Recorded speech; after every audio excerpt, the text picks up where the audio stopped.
ఆలమూరు మండలం నవబుపేట గ్రామంలో పేదలకు కేటాయించిన ఇంటి స్థలపై కూటమి ప్రభుత్వ నిర్లక్ష్యం, అన్యాయ విధానాలపై వైసీపీ నేతలు, గ్రామస్తులు, మహిళలు తీవ్ర ఆగ్రహం వ్యక్తం చేశారు.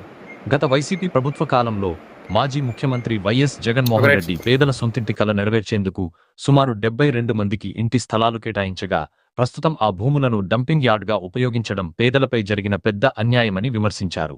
సోమవారం నిర్వహించిన గ్రీవెన్స్ కార్యక్రమంలో ఆలమూరు మండల వైసీపీ కన్వీనర్ తమన సీను ఆధ్వర్యంలో నవాబుపేట సర్పంచ్ సురేఖ, రాష్ట్ర మేధావుల ఫోరం వర్గం కార్యదర్శి హరీష్, చల్లా సుబ్బయ్య. ఈ సందర్భంగా వారు మాట్లాడుతూ, పేదల కోసం కేటాయించిన భూములను చెత్త మైదానాలుగా మార్చడం దారుణమని, ఇది పేదల గౌరవాన్ని తుంగలో తొక్కినట్టేనని మండిపడ్డారు. కూటమి ప్రభుత్వం పేదల సంక్షేమాన్ని పక్కనపెట్టి వారి హక్కులను హరిస్తూ అన్యాయ పాలన కొనసాగిస్తోందని ఆరోపించారు. వెంటనే ఆ భూములను శుభ్రపరిచి అసలైన లబ్ధిదారులకు అప్పగించాలని, లేని పక్షంలో పెద్ద ఎత్తున ఆందోళనలు చేపడతామని హెచ్చరించారు. ఈ ఘటన పేదల పట్ల ప్రభుత్వ నిర్లక్ష్యానికి నిదర్శనమని, ప్రజలు దీన్ని గమనించి తగిన నిర్ణయం తీసుకోవాలని వైసీపీ నేతలు పిలుపునిచ్చారు. నమస్తే అండి.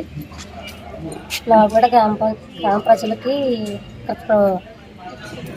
లేనివారు చాలా మంది ఉన్నారండి. దయచేసి వాళ్ళ స్థలాలు వాళ్ళకి ఇప్పించవలసిందిగా కోరుచున్నాం ప్రభుత్వాన్ని.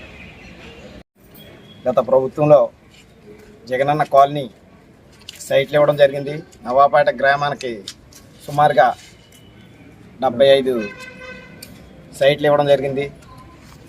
గవర్నమెంట్ భూమి కొని అవి సైట్లు ఎడదీసి అప్పచెప్పే టయానికి గవర్నమెంట్ మారింది. గవర్నమెంట్ మారితే ఆ సైట్లు అప్పచెప్పడం పోయి ఈరోజు అందులో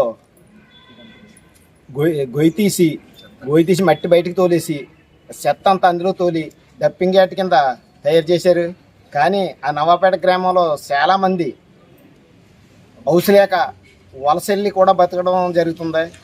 ఎందుకంటే ఆ సైట్లన్నీ కూడా మెరక చేసి ఆ బెనిఫిషరీలకి అప్పచెప్పమైందిగా మన గ్రీవెన్స్ సెల్లో ఎంఆర్ఓ గారికి, ఎండిఓ గారికి గ్రీవెన్స్ సెల్లో లెటర్ పెట్టడం జరిగింది.